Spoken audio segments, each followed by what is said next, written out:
Hello everyone, welcome to కథల సవ్వడి. ఈ వీడియోలో నేను ఒక అందమైన ముగ్గు వేస్తూ మీకు ఒక ఆసక్తికరమైన కథను షేర్ చేస్తున్నాను. గణేష్ ప్రేరణ సిద్ధార్థుల కాఫీ షాప్లో కానిస్టేబుల్స్ తెచ్చింది మాదక ద్రవ్యాలే అని చెప్పి ఇంతకన్నా ప్రూఫ్ ఏం కావాలి అంటాడు. ఇప్పటికైనా నమ్ముతారా లేక మీరు కూడా టేస్ట్ చేస్తారా అని అడుగుతాడు. విజయానంద్ సిద్ధార్థతో, సిద్ధు ఏంటిదంతా, మీ కేఫ్లో ఇలాంటి మత్తుమందులు ఉండడం ఏమిటి అని అడుగుతాడు. కొంపతీసి మీరు కేఫ్ నడుపుతున్నామని చెప్పి ఈ బిజినెస్ చేస్తున్నారా ఏంటి అని అడుగుతాడు. సిద్ధార్థ్ తెలిసి తెలియకుండా మాట్లాడొద్దు, ఇదంతా ఒక పథకం ప్రకారం జరిగింది అంటాడు. విజయానంద్ మంజుతో, మంజు ఏం మాట్లాడుతున్నాడు వీడు, ఒక పక్క కంటి ముందు దరిద్రం కనపడుతూ ఉంటే పథకం అంటాడేంటి, ఇంత రెడ్ హ్యాండెడ్గా దొరికాక వీళ్ళు అసలు వదిలిపెడతారా, ఇప్పుడే వాడిని అరెస్ట్ చేసి తీసుకెళ్ళిపోతారు అని విజయానంద్ అంటూ ఉంటే మంజు టెన్షన్ పడుతుంది.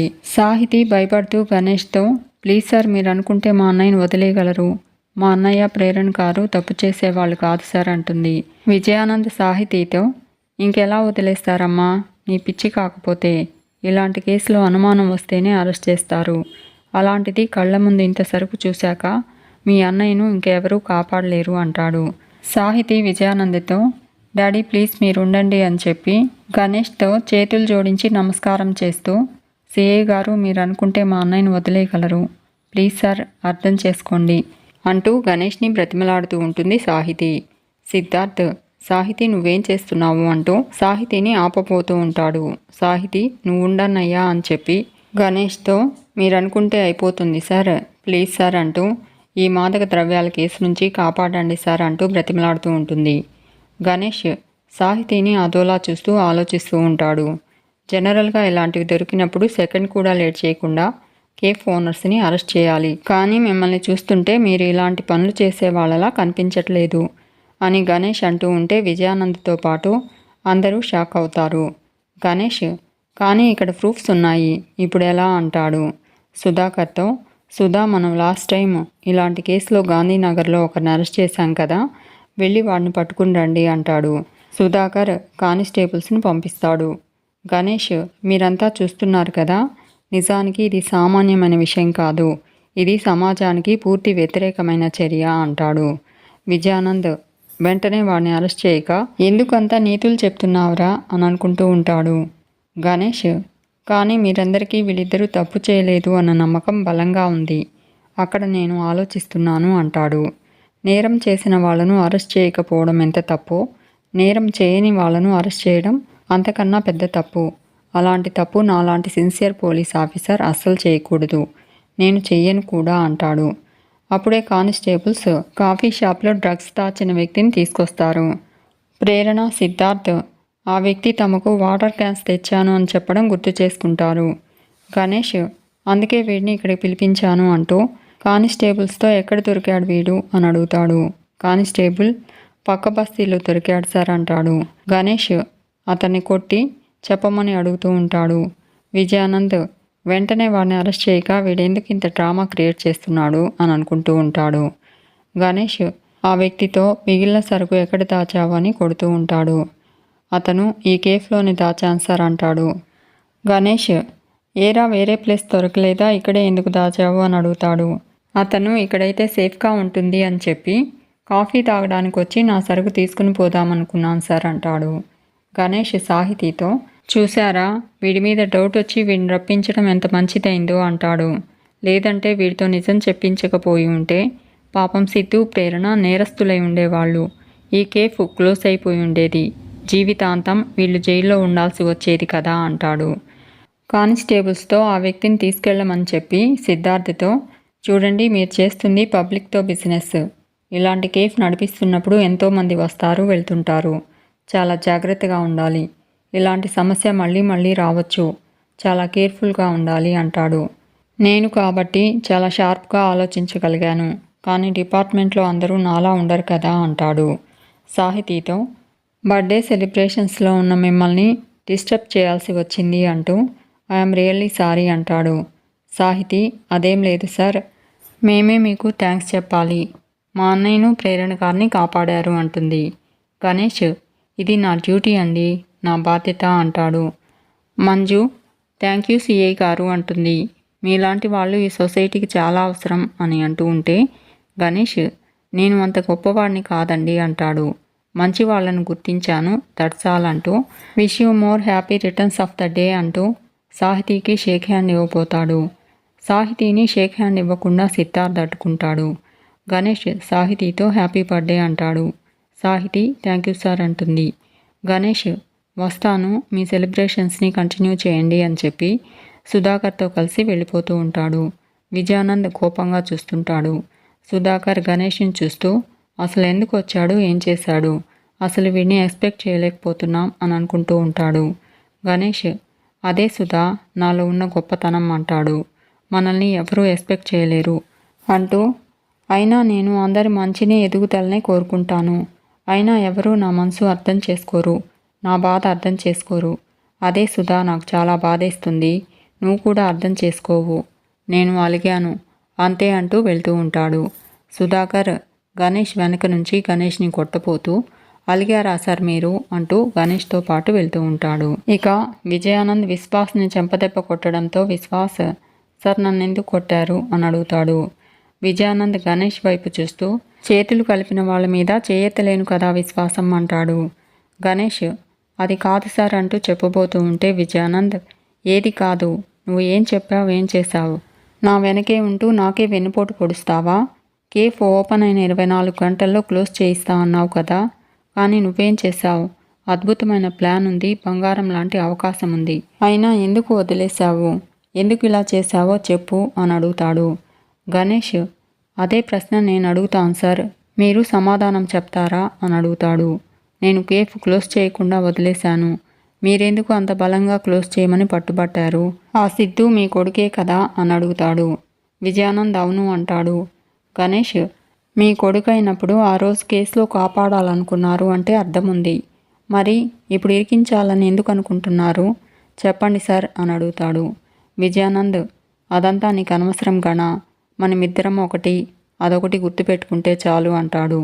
గణేష్ ఏమో సార్, అది మీకు గుర్తుండే ఇదంతా చేస్తున్నారా, లేక చుట్టూ తిరిగి నన్ను ఇరికించాలని చూస్తున్నారా?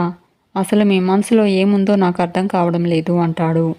విజయానంద్ గణ నేను నమ్మిన వాడికి అన్యాయం చేసే రకాన్ని కాదు అంటాడు. విశ్వాస్ ఇది అబద్ధం అనుకుంటాడు. విజయానంద్ మాటిచ్చి చెయ్యి కలిపాక తప్పే రకాన్ని అంతకన్నా కాదు అంటూ ఉంటే విశ్వాస్ ఇది ఇంకా దరిద్రం అనుకుంటాడు. విజయానంద్ నా మీద డౌట్ పెట్టుకోకు గణ అంటాడు. గణేష్ డౌట్ ఎందుకు రాదు సార్ అంటాడు. సిద్ధుని నేను స్టేషన్లో వేశాను అంటే వాడు నన్ను ఇన్సల్ట్ చేశాడని, ప్రేరణను కన్నీళ్లు పెట్టించాను అంటే అది వాడితో చేతులు కలిపిందని, నా జాబ్ పోవడానికి కారణమైందని, కానీ మీరు మీ కొడుకునే ఇబ్బంది పెట్టాలని చూస్తున్నారు అంటే రేపు నన్నేం చేస్తారో అన్న డౌట్ నాకు రాదా సార్ చెప్పండి అంటాడు. నేను తొందరపడితే నాకెక్కడ నష్టం జరుగుతుందో అని ఈరోజు వాళ్ళని వదిలేశాను అంటాడు. విజయానంద్ వాడు నా కొడుకే కావచ్చు కణా, కానీ నాకంటూ కొన్ని లెక్కలున్నాయి. నువ్వు నేను చెప్పినట్టు వినాల్సిందే, వాడి కేఫ్ని మూయించాల్సిందే అంటాడు. గణేష్ మూయించేద్దాం సార్, నేను మీ మనిషిని, మీకు వ్యతిరేకంగా ఆలోచించను. నేను ఎందుకు అలా చేశానో మీకు క్లారిటీ ఇచ్చాను కదా, మరి మీరు కూడా నాకు క్లారిటీగా చెప్తే సరిపోతుంది కదా, చెప్పండి అంటాడు. విజయానంద్ వాడు నన్ను కాదని సక్సెస్ కాకూడదు, నాకు ఎప్పటికీ వాడు ఎదురు రాకూడదు, అందుకే వాడిని ఆదిలోనే తొక్కేయాలి అంటాడు. గణేష్ ఓకే తొక్కేద్దాం అంటాడు. ఇప్పుడు నాకు క్లారిటీ వచ్చింది, అలాగే చేద్దాం సార్ అంటాడు. కానీ ఇలాంటి కేసులు పెద్దగా వర్కౌట్ కావడం లేదు సార్, ఇలా కేసు పెట్టి లోపల తోసిన వెంటనే వాళ్ళు బయటకు రావడం, ఇవన్నీ వర్కౌట్ కావడం లేదు. ఈసారి వాళ్ళని కొడితే లైఫ్ లాంగ్ వాళ్ళు కోలుకోలేని దెబ్బ కొట్టాలి అంటాడు. విజయానంద్ హ్యాపీగా ఫీల్ అవుతూ ఏం చేద్దామో చెప్పు అంటాడు. గణేష్ రిలాక్స్ సార్ అంటాడు. ఎందుకు మీరు టెన్షన్ పడుతున్నారు? నేను మీ కింద పనిచేసేవాడిని, మీకు అసలు స్ట్రెయిన్ ఇవ్వను. నేనున్నాను కదా, నాకు పవర్ ఉంది కదా, నాకు ఒక ప్లాన్ ఉంది కదా, నేను పర్ఫెక్ట్గా ప్లాన్ చేస్తాను అంటాడు. విజయానంద్ సరే ఏం చేసినా వాడు మాత్రం తిరిగి నిలబడకూడదు అంటాడు. గణేష్ మీరే చూస్తారు కదా అంటాడు. నేను వస్తాను సార్ అంటూ విశ్వాస్తో ఇంటికి వెళ్ళి ఐస్ ప్యాక్ పెట్టుకో విశ్వాసం అని చెప్పి వెళ్ళిపోతాడు. విశ్వాస్ విజయానంద్తో వీడేంటి సార్ ఏ రోటి కాడ ఆ పాట పాడినట్టు ఇక్కడ మాట ఒక రకంగా ఉంది, అక్కడ చేతలు ఇంకో రకంగా ఉన్నాయి అంటాడు. విజయానంద్ విశ్వాసం, వాడు ఏ రకమైనా మన రకం వాడికి పూర్తిగా తెలియదు కదా అంటాడు. వాడు గొర్రెలా తలాడిస్తే వాడుకుంటాం, కుక్కలా తోక చాడిస్తే కత్తిరిస్తాం అంటాడు. విశ్వాస్ ఇది నిజం సార్ అంటాడు. ఇక కాఫీ షాప్ దగ్గర సిద్ధార్థ్ డిస్టర్బ్డ్గా టేబుల్స్ సర్దుతూ ఉంటాడు. ప్రేరణ సిద్ధార్థ్ని చూసి ఏంటిలా ఉన్నాడు అనుకుంటూ సిద్ధార్థ్ దగ్గరకు వచ్చి, సిద్ధు రేపు మనం కాస్త ఎర్లీగా రావాల్సి ఉంటుంది అంటుంది. సిద్ధార్థ్ కోపంగా కుర్చీని కిందకు తోసేస్తాడు. ప్రేరణ షాక్ అవుతుంది. ఏమైంది నీకు అని సిద్ధార్థ్ని అడుగుతుంది. సిద్ధార్థ్ ఏం లేదు అంటాడు. ప్రేరణ మన కేఫ్లో మీ చెల్లి బర్త్డే సెలబ్రేషన్ జరిగింది, నువ్వెంతో హ్యాపీగా ఉంటావనుకుంటే ఏంటి ఇలా చేస్తున్నావు అని అడుగుతుంది. సిద్ధార్థ్ అసలు మా చెల్లి బర్త్డేకి నువ్వెందుకు ఏర్పాట్లు చేశావు, మా వాళ్ళు ఇక్కడికి వస్తున్నట్టు నా దగ్గర ఎందుకు దాచావు, ఇక్కడ మనం చేసిన ఏర్పాట్లన్నీ మా చెల్లి బర్త్డే సెలబ్రేషన్ కోసమే అని నాకెందుకు చెప్పలేదు అంటూ కోపడతాడు. ప్రేరణ చెప్పేది వినిపించుకోకుండా ఎందుకు చెప్పలేదు అంటూ అరుస్తూ ఉంటాడు. ప్రేరణ భయపడటం చూసి సిద్ధార్థ్ పెద్దగా నవ్వుతూ నువ్వు భయపడ్డావు కదా అంటాడు. ప్రేరణ ఏంటిది అని అడుగుతుంది. సిద్ధార్థ్ జస్ట్ జోక్ చేశాను ప్రేరణ అంటాడు. సారీ అంటూ నేను ఇలా మాట్లాడితే నీ ఎక్స్ప్రెషన్స్ ఎలా ఉంటుందో చూద్దామని అంటాడు.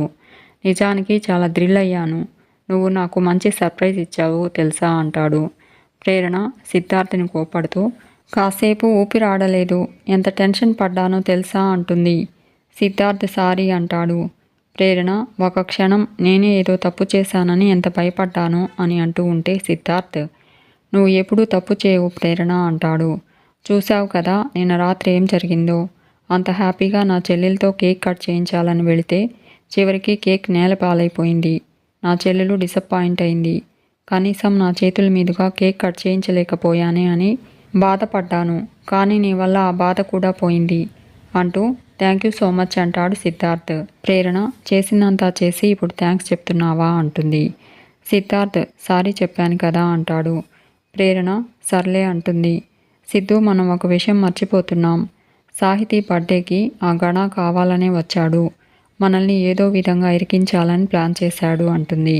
సిద్ధార్థ్ అవును ప్రేరణ, వాడు మళ్ళీ మనల్ని ఇబ్బంది పెట్టాలని చూస్తున్నాడు అంటాడు. ప్రేరణ అంత గొడవ చేసిన వాడు చివరి నిమిషంలో వాడి క్యారెక్టర్కి భిన్నంగా మాట్లాడి ఎందుకు వెళ్ళిపోయింటాడు, నాకైతే ఏమీ అర్థం కావడం లేదు అంటుంది.